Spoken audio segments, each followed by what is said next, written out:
আন্তর্জাতিক শান্তিরক্ষী দিবস উপলক্ষে চট্টগ্রামের জহুরুল হক ঘাঁটিতে ইউএন শান্তিরক্ষী র্যালি সহ রয়েছে নানা আয়োজন। বিস্তারিত জানাতে পতেঙ্গায় আছেন রিপোর্টার ফেরদৌস লিপি, সরাসরি যাচ্ছে তার কাছে।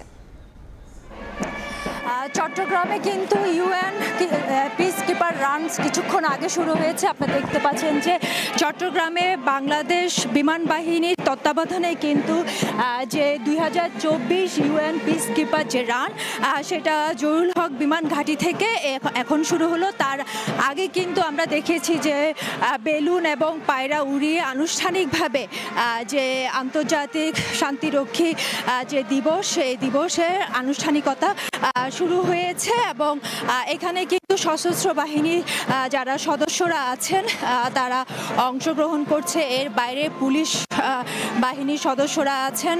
পাশাপাশি যেটা আমরা দেখেছি সেটা হচ্ছে যে সাধারণ যে শিক্ষার্থী তারাও কিন্তু অংশ নিচ্ছেন এবং তার আগে আনুষ্ঠানিকভাবে উদ্বোধনের পর আমরা দেখেছি যে এখানে যে বলা হচ্ছে যে বাংলাদেশ সেনাবাহিনী, বাংলাদেশ নৌবাহিনী এবং বিমান বাহিনীর সদস্যরা কিন্তু বাংলাদেশের যে শান্তিরক্ষী মিশনে কিন্তু শুরু থেকে বিশ্বের যে বিভিন্ন দেশে দেশে শান্তির প্রতিষ্ঠার জন্য যে অবদান রাখা হচ্ছে তাদের কিন্তু স্মরণ করা হয়। এবং এই মুহূর্তে যে পিস কিপার রানের যে র্যালিটা সেটাতে কিন্তু সশস্ত্র বাহিনী যারা সদস্যরা আছেন তারা কিন্তু অংশগ্রহণ করছেন এবং এটা আনুষ্ঠানিকভাবে উদ্বোধন করে চট্টগ্রাম নেভাল এরিয়ার commander rear admiral Khandakar Misbaul আজিম।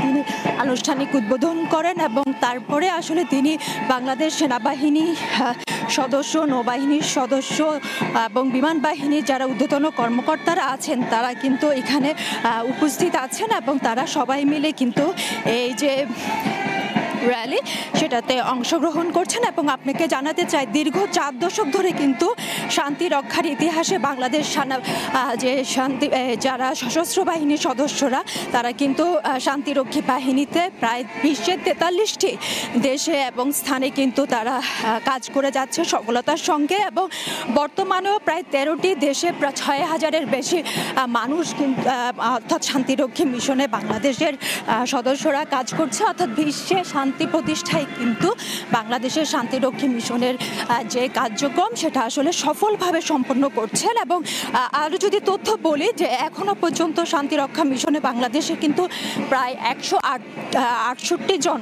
শান্তিরক্ষী শহীদ হয়েছেন এবং এর মধ্যে কিন্তু 3 জন এই বছরে 3 জন আহত হয়েছে এবং তাদের প্রতিও আসলে শ্রদ্ধা এখানে নিবেদন করা হয়েছে। এবং সাধারণত আন্তর্জাতিকভাবে যে শান্তিরক্ষা দিবস, সেই শান্তিরক্ষা দিবস উপলক্ষে দেশে দেশে কিন্তু এই আয়োজন হয় এবং তারই অংশ হিসাবে কিন্তু সারা বাংলাদেশে অনুষ্ঠিত হচ্ছে এবং চট্টগ্রামে কিন্তু বিমান বাহিনীর তত্ত্বাবধানে যে পিস কিপার রান সেটা শুরু হয়েছে এবং এখানে কিন্তু সশস্ত্র বাহিনীর যারা সদস্যরা আছেন তারা কিন্তু অংশগ্রহণ করছেন এবং পাশাপাশি যে সাধারণ শিক্ষার্থী এবং আছেন তারাও কিন্তু অংশ নিচ্ছেন এবং এখনো পর্যন্ত এই র্যালি চলছে। তো এই ছিল আমার কাছে এখনো পর্যন্ত এখান থেকে সর্বশেষ।